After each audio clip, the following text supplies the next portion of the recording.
Hey, it's Dave Chapin. Welcome to the Wolf Sports YouTube channel.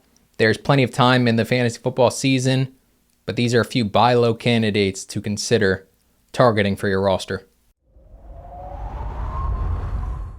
Let's start with the most obvious one, someone who was a second-round pick in most leagues. It's been well publicized that Eagles wide receiver A.J. Brown is frustrated with both the production of the offense and his individual production. He had 6 receptions for 109 yards and a touchdown against the Rams in Week 3, but has been held to 3.8 fantasy points per game in his other 4 games. Week 5 against Patriots and the Broncos was not the matchup to get on track, but frustration might be mounting enough for whoever has him in your league to trade him at a major discount. Brown is simply far too talented not to start putting up numbers, and he still has a shot to be a top 10 wide receiver the rest of the way. Remember, the Eagles have a new offensive coordinator in Kevin Patullo. Brown's route tree hasn't been creative enough for the most part this year, but it might just take time for the first-year OC to find a groove. Thursday night against the Giants in Week 6 is a potential blow-up spot. Devontae Smith is another good trade target too, betting on the talent of both weapons in Philadelphia. While not someone who is likely to get the same type of target numbers as Brown, Jameson Williams has had a similar start to the season. One huge game with Randy Moss numbers, 2 receptions for 108 yards and a touchdown,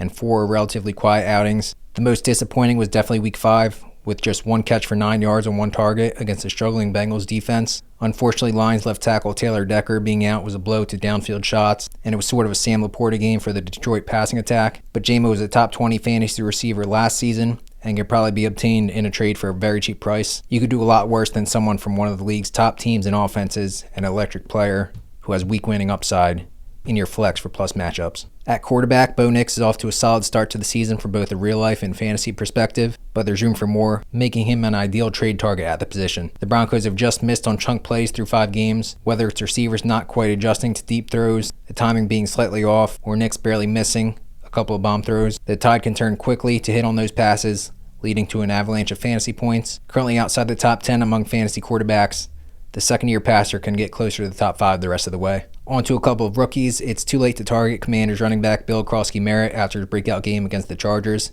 has him set to be closer to a workhorse quicker than expected. And Browns rookie star Quinshon Judkins, who looks like a total stud in Kevin Stefanski's offense, has been too productive to get for a steal at this point. But one of our themes is always to bet on talent. Patriots second-round rookie TreVeyon Henderson definitely qualifies. Antonio Gibson sadly done for the year with a torn ACL from the upset win against the Bills. And though Ramondre Stevenson scored twice, he fumbled again. Ultimately, Henderson is too explosive to keep off the field too much throughout the course of the season. He shouldn't be used in lineups yet, but is an excellent bench stash for down the stretch. Next, Browns tight end Harold Fannin Jr. He's actually already been usable in lineups with at least 4 targets in every game as a versatile piece for Cleveland. He works in tandem with veteran David Njoku at tight end, and the upside is probably capped as long as Njoku remains on the field. However, while Njoku is a piece the Browns love and haven't traded in past years despite rumors, would it be that shocking if they deal him to a contender before the trade deadline? I don't think it's likely, but Fannin is owned in just 24% of leagues on ESPN, and the third rounder undoubtedly fits the mold of betting on talent. I should mention we had him as a first-round talent in the spring, noting his athleticism and versatile skill set, which we've seen put to use already. Finally, no doubt the Ravens are struggling mightily as a team. If you think this will turn out to be a bit of a lost season for them, at 1-4 you might not want to make this move. But Derrick Henry has long been one of the top fantasy playoff performers and can still put up numbers when it matters most. If you're in a good spot in your league and can take a big swing, even if the next little bit is rough without Lamar Jackson in the lineup, Henry is a top target. He exploded for 169 rushing yards and 2 touchdowns at Buffalo in Week 1. And the Bills' defense, frankly, looks clearly below average so far. Other than that, the results have mostly been disappointing. But I mean, it's Derrick Henry.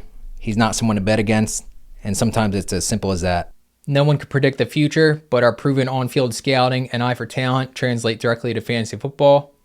Hopefully these suggestions help you build a championship roster.